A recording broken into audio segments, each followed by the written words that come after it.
Bagaimana mungkin kakak bisa sembuh dalam waktu sekejap? Ucap Ramli. Siti tak menjawab. Dia memandangi Ramli yang juga tengah berpikir apa sebenarnya yang telah terjadi pada diri Siti atau Sundari. Tentu saja Siti bisa berganti wajah dalam sekejap karena dia cukup dengan memegang besi kuning pemberiannya Ayunda. Sundari duduk di sebelah Ramli yang jantungnya bergemuruh melihat kecantikan wajah kakaknya.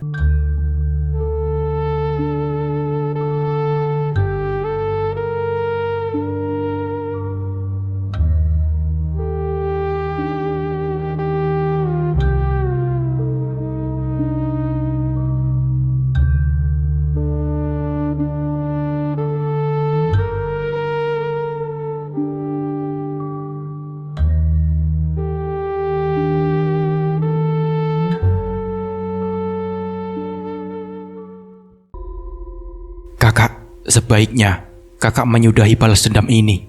Bukankah orang yang telah membuang kakak sudah mati? Tinggallah di sini bersama ibu dan anaknya, kata Ramli menekan perasaannya terhadap Sundari. Kamu benar adikku, dendamku sudah terbalas. Namun untuk tinggal bersama ibu Ida itu tak mungkin. Apalagi sekarang warga sudah tahu siapa aku. Aku tak mau ibu. Aku tak mau ibu yang telah banyak menolongku akan terkena imbas dari perbuatanku, balas Sundari. Wajahnya begitu dekat dengan wajah Ramli yang juga mengharapkan itu. Jadi, kemana rencana kakak akan pergi? Sundari tak menjawab pertanyaan Ramli. Wajahnya semakin mendekat dan tanpa merasa malu, dia menempelkan bibirnya pada adik iparnya yang memang telah membuatnya jatuh hati. Ramli merasa canggung menerima ciuman hangat dari Sundari karena dia merasa tak pantas melakukan itu. Dia merasa begitu menghormati Sundari sebagai kakak iparnya. Namun di sisi lain, Ramli juga seorang manusia normal dan wajar kalau di dalam jiwanya berkobar api dan hasrat kelelakiannya. Sundari semakin menekan bibir Ramli sehingga mau tidak mau Ramli pun mulai terbakar. Ramli tak lagi mampu menahan nafsunya, maka dia pun menyambut lidah Sundari. Suara batuk ibu bidan mengejutkan mereka, dan sontak keduanya melepaskan pelukannya masing-masing. Ibu, aku kira ibu sudah tidur, kata Sundari menutupi rasa canggung dan malu. Iya, ibu tadi sudah tidur. Tapi ibu ingat kamu apa masih kesakitan. Makanya ibu bangun dan ternyata kalian sudah mulai asik-asikan, sungut ibu Ida. Ibu, aku jadi malu, jawabnya. Kenapa harus malu? Justru ibu merasa senang kalau ternyata kalian bisa saling menerima. Ramli terdiam. Dia tak bisa berkata apa-apa. Sementara Sundari masih menekan perasaannya yang berkecamuk. Hasratnya begitu kuat untuk segera mendapatkan tempat pelampiasan. Angin seketika bertiup cukup kencang sehingga membuat jendela yang semula tertutup menjadi terbuka, dan pintu pun berderit membuka dengan sendirinya. Seorang pemuda tampan tampak berdiri di ambang pintu. Tubuh pemuda itu terlihat diselimuti cahaya keputihan. Pemuda tampan dengan penampilan layaknya seorang pangeran. Dia memandangi mereka yang ada di dalam. Sundari yang sudah tahu siapa pemuda itu segera menghampirinya. Kakang Gentapati, ada apakah gerangan sehingga sampai menemui aku? Tanya Sundari yang langsung bergayut di bahu lelaki itu. Apa kamu lupa kalau malam ini adalah saatnya untuk kita? Kata Gentapati mengingatkan. Oh, tentu tidak. Hanya saja barusan aku mendapat halangan. Apakah ada yang telah menyakiti kamu, anak manis? Katakan saja, biar dia mati di tanganku, ucap Gentapati. Tidak, Kakang. Aku hanya lupa membawa sesuatu, sehingga aku tidak bisa memanggil Kakang untuk minta pertolongan, jawab Sundari. Ramli dan Ibu Ida terperangah melihat pemuda yang terlalu tampan dengan ukuran orang pada umumnya. Apalagi jika dilihat dari pakaiannya yang tidak lazim. Ibu Ida pun serta-merta menduga kalau pemuda itu bukan manusia biasa, apalagi datang pada malam hari. Ibu Ida lebih berpikir kalau pemuda itu adalah makhluk dari alam lain. Namun anehnya, dia bisa terlihat secara nyata. Namun Ramli berpikir lain. Ternyata dirinya tak berarti apa-apa bagi Sundari. Terbukti kakak iparnya lebih mesra menyambut tamu yang tak diundang itu.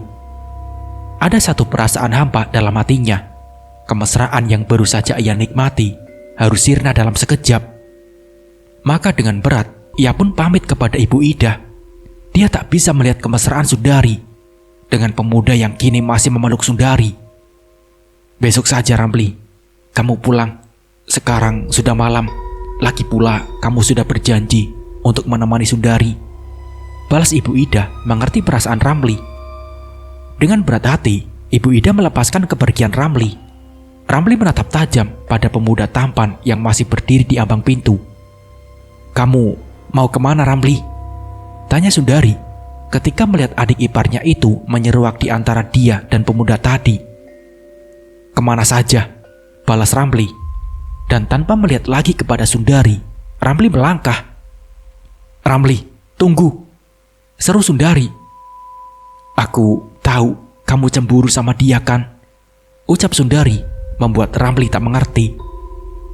Dia bukan manusia biasa seperti kita, dan aku harus menuruti perintahnya. Karena dialah aku masih hidup.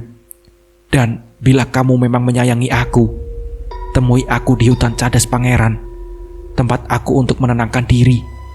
Malam ini aku telah dijemput, dan mungkin aku tak kembali ke rumah ini. Ucap Sundari. Kenapa? Tanya Ramli. Bukankah Ibu Ida akan kedatangan anak menantunya? Lagi pula, aku sudah tak ada tempat di kampung ini. Balas Sundari menatap sayu wajah Ramli. Kakak benar, kita sudah tak punya tempat di kampung ini. Tapi kita masih berhak untuk hidup layak. Seperti membangun sebuah mimpi untuk esok hari, kata Ramli seperti menyimpan sesuatu harapan. Kita? Tanya Sundari mengulang pertanyaan Ramli. Tapi pemuda itu telah melangkahkan pergi dan menyisakan tanda tanya di hati Sundari. Pemuda tampan yang tak lain adalah sang penguasa alam arwah alias Gentapati mengamit lengan Sundari, dan dalam sekejap mata mereka telah meninggalkan rumah Ibu Ida. Perempuan tua itu hanya geleng-geleng kepala, dan dia semakin yakin kalau pemuda tadi bukanlah manusia biasa. Pantas saja kamu bisa secantik itu anakku, gumamnya. Dan jauh di sana, di sebuah gubuk kecil di tengah hutan, dua orang wanita yang sama-sama cantik tengah berbicara dari hati ke hati. Mereka adalah Nyi Ayunda dan Sundari. Dua wanita malang yang merasa bernasib sama-sama tersingkir dari kehidupan yang sempurna sebagai manusia, sama-sama hidup dalam keterasingan dan terpaksa mengubur impian mereka. Sepertinya aku ingin hidup seperti Nyai, tenang dan damai di sini, ucap Sundari lirih. Bukankah kamu ingin melampiaskan dendam kamu? Balas Nyi Ayunda. Kalau menuruti kata hatiku, mungkin belum semua aku lakukan, tapi setelah aku pikir, semua sudah berakhir, jawab Sundari. Kalau menurut kamu begitu, itu bagus. Aku sih senang mendengarnya. Tapi apakah kamu sanggup tinggal di tempat terpencil seperti ini? Ucap Nyi Ayunda. Bukankah aku sudah lama tinggal di sini? Namun yang jadi pikiranku, bagaimanakah aku bisa bebas dari Gentapati? Dia pasti selalu datang meminta jatah padaku, tanya Sundari. Tapi sejak kedatangan kamu di sini, Gentapati tak lagi menyentuhku. Dia tak pernah meminta jatah padaku. Atau barangkali Gentapati akan melupakan seseorang seperti aku. Kemudian dia lebih memilih kamu yang dianggapnya masih baru, ucap Nyi Ayunda. Benarkah begitu, Nyai? Tanya Sundari. Kemudian kedua wanita itu terdiam. Mereka sama-sama berpikir tentang Gentapati. Tapi tidak, aku tak mau melihat ada orang lain menjadi korban seperti aku dan Nyi Ayunda, bisik hati Sundari. Di tempat lain, Ramli masih gelisah memikirkan sikap Sundari yang lebih memilih pemuda tampan itu ketimbang dirinya. Dia mulai ragu akan kata-kata kakak iparnya. Dia juga ragu akan arti ciuman wanita yang akhir-akhir ini menjadi bagian dari mimpi dan harapannya. "Temui aku di hutan cadas pangeran." Kata-kata yang diucapkan Sundari masih terngiang jelas di telinganya.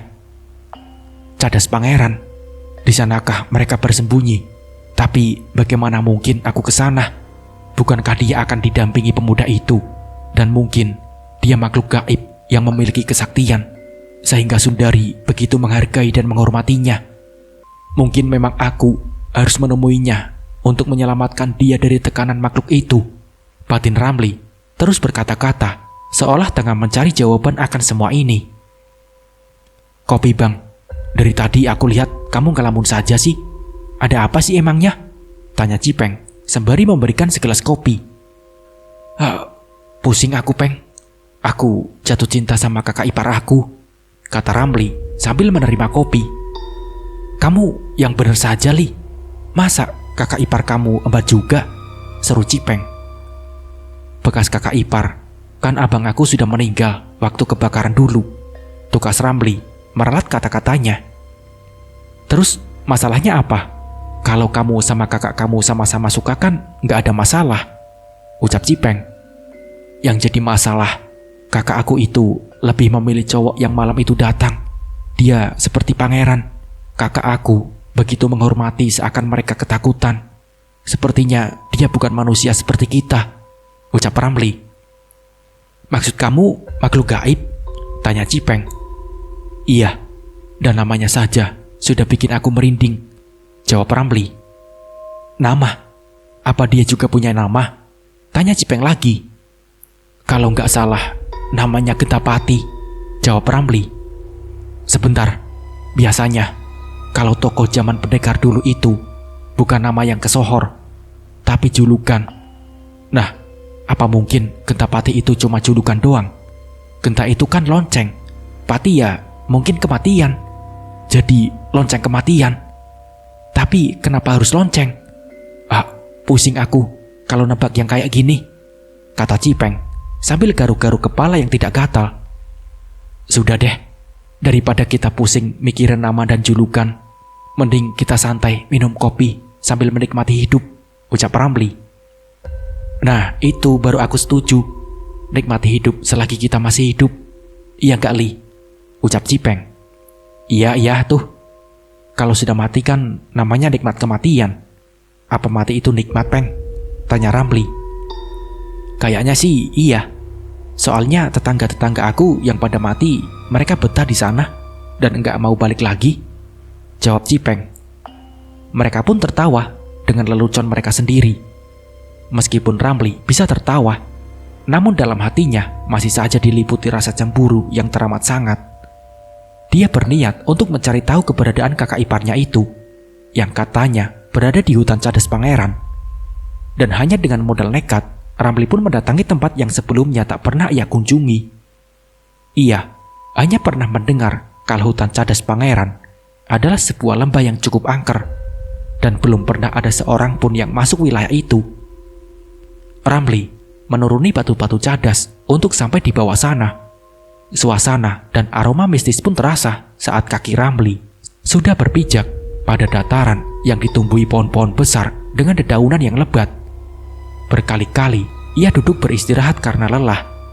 Setelah beberapa kali dia memasuki hutan yang mulai nampak agak gelap karena sinar matahari terhalang dedaunan. Dan setelah dia melangkah menyusuri tepian tebing, dari kejauhan dia melihat sebuah pondok atau bangunan kecil. Sejenak dia memperhatikan sekeliling bangunan tadi, kalau ada pergerakan atau kehidupan di dalamnya. Namun ia terkejut melihat seseorang wanita yang baru keluar dari gubuk tadi. Berkali-kali Ramli mengucuk matanya. Dia sepertinya tidak percaya demi melihat kecantikan wajah wanita yang berpakaian Mbak Dewi Kayangan. "Siapakah wanita itu?" gumamnya.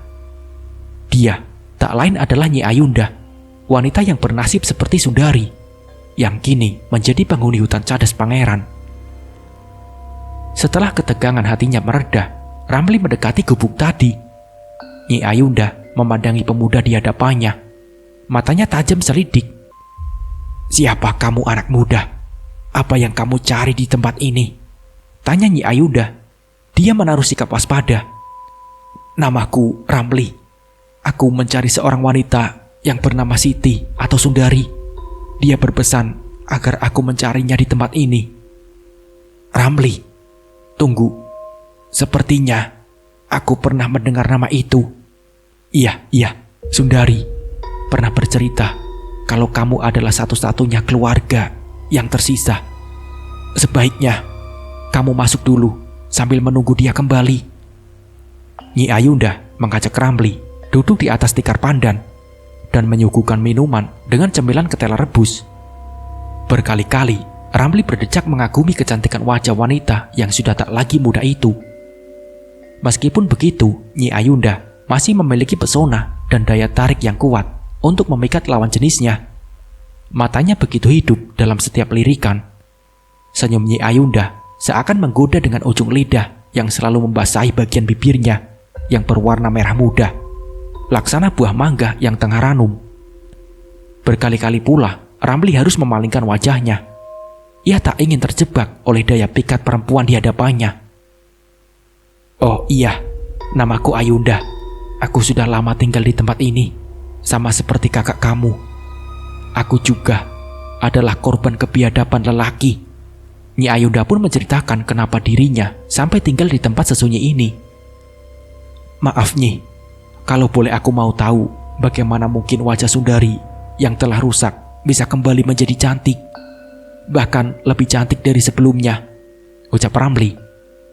Sebenarnya ini rahasia, tapi mengingat kamu mempunyai niatan baik bagi Sundari, aku akan mengatakan kalau semua ini adalah bantuan dari makhluk gaib sang penguasa alam arwah atau yang bergelar Gentapati. Tanpa pertolongan dia, kami sudah mati, ucap Nyi Ayunda. Bagaimana jika aku ingin membawa kembali kakak aku? Apa mungkin makhluk itu mengizinkannya, Nyi? Tanya Ramli. Entahlah, rasanya mustahil. Sebab orang yang masuk ke wilayah ini sulit baginya untuk keluar dengan selamat. Ramli termenung mendengar kata-kata Nyi Ayunda. Tapi ada kemungkinan hal itu terjadi, sebab cinta bisa mengalahkan segalanya, lanjut Nyi Ayunda. Tak terasa, waktu pun semakin bergeser menjadi malam, dan Ramli memutuskan untuk membawa Sundari dengan segala resiko yang akan ia hadapi. Dia tahu kalau melawan makhluk itu berarti kematian baginya. Namun Ramli sudah tidak lagi memperdulikan keselamatan dirinya. Malam semakin larut, udara pun semakin dingin. Nyi Ayunda memandangi wajah Ramli yang sudah terlelap. Berkali-kali Nyi Ayunda meleletkan lidahnya. Ada hasrat yang bergejolak di dadanya. Ia ingin melampiaskannya pada pemuda itu. Namun, alam sadarnya masih bisa menolaknya. Dia tahu kalau Ramli, adik iparnya, dan menyimpan perasaan cinta yang dalam pada Sundari. Maka, dia hanya bisa melakukan persetubuhan dengan Ramli melalui alam bawah sadar pemuda yang tengah terlelap itu. Ramli pun terlihat dalam tidurnya yang gelisah dan sesekali mendesah. Tiba-tiba angin bertiup kencang seakan hendak merobohkan gubuk itu. Nyi Ayunda segera menghentikan aktivitasnya yang tengah meremas buah dadanya sendiri. Dia segera merapikan pakaiannya, kemudian bangkit dan membuka pintu. Di luar sana Nyi Ayunda melihat kedatangan Sundari bersama seorang pria tampan yang tak lain adalah Gentapati. Nyi Ayunda tersenyum menyambut keduanya. Aku mencium bau manusia di dalam rumah ini. Apakah ada yang berani masuk wilayahku, Cak Ayu? Tanyanya pada Nyi Ayunda. Ampun Kakang, dia adik dari Sundari. Dia datang untuk membawa Sundari dari tempat ini, balas Nyi Ayunda. Adik? Apa kamu punya adik anak manis? Tanya Gentapati kepada Sundari. Iya Kakang, dia adik iparku, dan kami berdua sama-sama terbuang dari sisi kehidupan bermasyarakat. Kami ingin hidup bersama, bukan sebagai kakak beradik lagi, tapi kami ingin membangun sebuah rumah tangga dalam keterbatasan kami. Untuk itu, maukah Kakang memberikan aku kebebasan? Balas Sundari sambil memohon. Kebebasan macam apa yang kamu inginkan? Aku telah memberimu kebebasan untuk melakukan teror, ucapnya. Kebebasan agar Kakang melepaskan aku dari belenggu perjanjian dengan Kakang dan membiarkan kami pergi dari sini untuk hidup bersama dengan adik iparku. Oh, tentu saja boleh, dengan satu syarat. Dia harus bisa mengalahkan aku. Gentapati tertawa panjang dan bergema. Gema itu masuk ke alam mimpi Ramli yang tengah bertarung melawan Gentapati. Berkali-kali Ramli jatuh bangun menjadi bulan-bulanan sang penguasa alam arwah itu yang memang bukan tandingannya. Di saat dalam keadaan kritis itulah Ramli melihat ada sesuatu yang bersinar di tengah-tengah jantung Gentapati. Ramli melihat sebuah benda kecil seperti liontin yang bergantung pada untayan kalung. Liontin berbentuk seperti genta atau lonceng itu terus berpendar memancarkan sinar yang menyilaukan mata Ramli. Ramli mendapat firasat kalau liontin emas yang berbentuk lonceng itu kemungkinan adalah pusaka yang membuat makhluk gaib itu teramat sakti. Maka tanpa berpikir panjang, Ramli dengan cepat meloncat. Dia bermaksud untuk meraih liontin yang dipakai Gentapati. Dan brek, Ramli terjatuh kembali. Dia membuka mata dan mendapatkan dirinya masih berada di atas tikar pandan. Ramli tersadar kalau tadi dia cuma bermimpi. Namun kesadaran yang lain telah menantinya saat dia melihat siapa yang berdiri di depan pintu gubuk itu. Gentapati. Ramli tak sadar mengucap nama itu. Ternyata nyalimu cukup besar juga, hai anak muda. Benarkah kau datang untuk membawa pulang kakakmu Sundari? Tanya Gentapati yang masih berwujud manusia. Iya, aku datang untuk membawanya kembali dalam kehidupan manusia, dan kami akan hidup bersama kembali seperti dulu, balas Ramli tanpa rasa takut sedikit pun. Tentu saja, jawaban Ramli membuat Gentapati tertawa terbahak-bahak. Ternyata nyalimu cukup besar juga, anak muda. Tapi akan aku lihat keberanianmu setelah tahu siapa aku sebenarnya. Setelah berkata demikian, Gentapati memutar badannya. Mula-mula hanya perlahan, semakin lama semakin cepat, dan tubuh Gentapati pun lenyap. Kini di hadapan Ramli telah berdiri sesosok raksasa dengan tubuh tinggi besar, berambut panjang hingga menyentuh lutut, dan makhluk itu memiliki sepasang mata berwarna merah, semerah darah. Di sudut bibirnya yang tebal terdapat taring-taring yang mencuat tajam.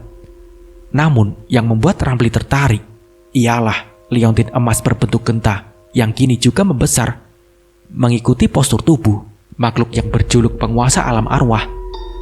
Hebat, hebat kau anak manusia. Ternyata kau juga tidak menjadi takut melihat wujud asliku. Sekarang bersiaplah untuk mampus di tanganku. Makhluk tinggi besar itu mengangkat kakinya tinggi-tinggi. Dia bermaksud untuk menginjak tubuh Ramli. Namun Sundari mencegahnya dengan memeluk tubuh makhluk itu. Kakang, tolong jangan celakai dia. Biarkan dia pergi dari sini, kata Sundari memohon. Namun kiranya kemarahan sang penguasa alam arwah sudah tak bisa lagi dibendung. Ia mengibaskan tangannya, mendorong tubuh Sundari hingga terlempar dan jatuh tepat di hadapan Ramli. Ramli merangkul kakak iparnya dengan penuh rasa kasih. Berpura-puralah kamu baik padanya. Rampas liontin lonceng di kalungnya dan lempar pada benda yang keras seperti batu atau apa aja, bisik Ramli di telinga Sundari. Sundari bingung dengan permintaan Ramli. Namun ia tak banyak tanya. Dia segera menghampiri makhluk tinggi besar itu dan berkata, Ampun kakang, adikku sama sekali tak bermaksud menantangmu. Dia hanya ingin melihat keadaanku saja, dan aku sudah memutuskan untuk tetap tinggal di sini bersama kakang Gentapati, ucap Sundari. Sundari berlutut di hadapan makhluk itu. Dia memohon dengan sikapnya yang sedih dan meyakinkan. Maka kemarahan makhluk tadi sedikit mereda. Dadanya turun naik, tanda tengah mengendalikan nafsunya untuk membunuh Ramli. Setelah itu, Sundari bangkit dan mengelus dada makhluk yang penuh bulu-bulu kasar itu. Perlahan, wujud raksasa itu pun kembali menjelma sebagai Gentapati. Sundari masih terus mengusap-usap dada Gentapati yang masih telanjang. Matanya tetap memandang Ramli. Dan tibalah saatnya Ramli memberikan tanda dengan anggukan kepala. Secepat itu pula Sundari mengambil resiko yang sangat tinggi. Dia menjamret sekuat tenaga liontin emas di dada Gentapati. Lalu bandul kalung itu secepatnya ia lemparkan pada Ramli yang telah siap menangkapnya. Gentapati nampak murka. Dia mendorong keras tubuh Sundari hingga terhempas dan membentur pohon besar. "Gentapati, ayo ambil milikmu ini," seru Ramli, membuat Gentapati marah besar. Dia bermaksud menyerang Ramli, namun pemuda itu dengan untung-untungan dia melemparkan liontin emas berbentuk lonceng tepat ke atas batu besar. Buar! Sungguh di luar dugaan, benturan benda itu beradu dengan batu dapat menimbulkan suara yang dahsyat. Tubuh Gentapati terhuyung. Sebelah tangannya mendekap dadanya yang kini berlubang. Dan dari lubang itu mengalir cairan berwarna hijau dan berbau busuk. "Ampun, ampun, panas, panas!" teriak Gentapati. Nyi Ayunda dan hanya menyaksikan saja. Kini dia tengah mengeluarkan sesuatu dari dalam telapak tangan kirinya. Perlahan benda itu keluar dan Nyi Ayunda mencabutnya. Benda seukuran jarum dengan warna emas kini sudah berada dalam genggamannya. Benda itulah yang dinamakan susuk berkarat karena telah menyatu dengan darah Nyi Ayunda. Gentapati masih meraung kesakitan dan tanpa seorang pun yang tahu dan menduga. Tiba-tiba Nyi Ayunda berlari dan langsung menghujam benda kecil susuk berkarat tepat di tengah-tengah keningnya. Benda seukuran jarum itu pun lenyap seketika. Yang terlihat hanyalah cahaya hijau dari benda tadi yang terus masuk menerobos rongga kepala Gentapati. Raungan Gentapati alias penguasa alam arwah terdengar semakin dahsyat. Pohon-pohon besar pun ikut bergoyang. Daun-daun juga luruh terkena getaran bahana suara makhluk raksasa yang kini telah tumbang. Namun saat sebelum tubuhnya terburai, lengan raksasa yang panjang itu sempat meraih tubuh Nyi Ayunda yang ada di dekatnya. "Tak kusangka, kau juga tega menghancurkan aku, Ayunda. Kau harus ikut hancur bersamaku." Gentapati mencengkeram tubuh Nyi Ayunda yang tak berdaya. Tak lama setelah itu, tubuh keduanya pun perlahan-lahan sirna dari pandangan Ramli dan Sundari. Mereka sama sekali tak menduga kalau mengalahkan makhluk gaib itu begitu mudah. Ramli teringat kata-kata Cipeng yang berseloroh tentang arti sebuah julukan yang ternyata benar menjadi kenyataan. Genta artinya lonceng dan pati berarti mati atau kematian. Begitu kata Cipeng. Dan secara kebetulan juga Ramli melihat makhluk itu berliontin lonceng. "Ternyata kamu pintar juga, Peng," gumamnya, membuat Sundari menatapnya heran. "Apa, Peng? Siapa yang kamu maksud?" tanya Sundari. "Oh, itu temanku di parkiran.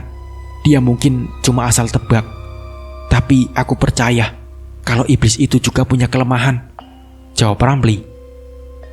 "Tapi kamu hebat juga. Sepertinya kamu punya kekuatan," ucap Sundari.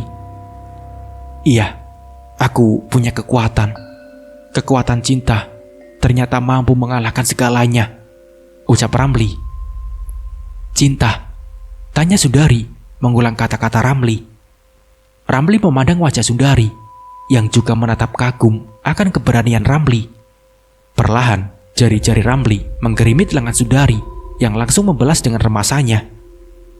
"Iya, kekuatan cintamu telah membebaskan aku dari belenggu iblis itu. Tapi..." Sundari memandang tempat di mana Nyi Ayunda telah lenyap bersama sosok Gentapati. "Maafkan aku, Nyi Ayunda, kalau telah mengorbankan dirimu demi menolong aku," ucap Sundari.